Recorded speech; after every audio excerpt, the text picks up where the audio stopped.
So you've not stuck to your plan. It doesn't matter.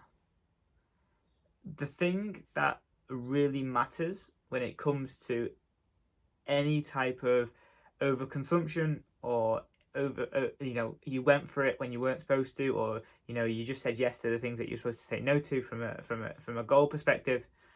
The worst thing that you can do in those moment in times, from a research and a mental perspective, is create more restriction.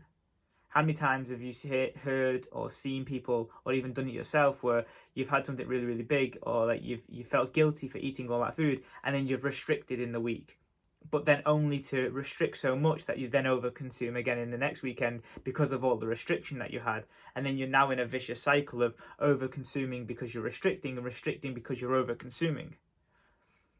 You solve that by not restricting, by accepting and being okay that you may gain half a kilo, 1 kilo from that meal that you had too many calories of.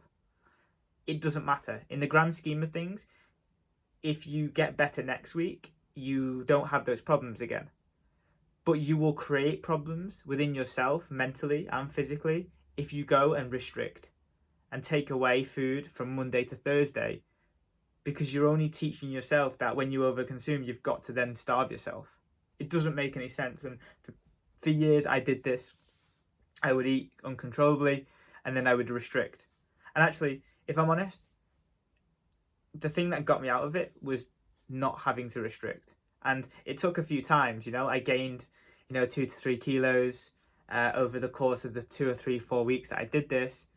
But after I gained those weight and I made it okay that I overconsumed and I didn't restrict, I controlled myself much better. There was no buzz around that eating. There was no guilt that was attached to it. It just was, I overate and tomorrow's a new day and I eat the same amount of calories so that I don't get more hungry, which will then make me want to do that over and over again.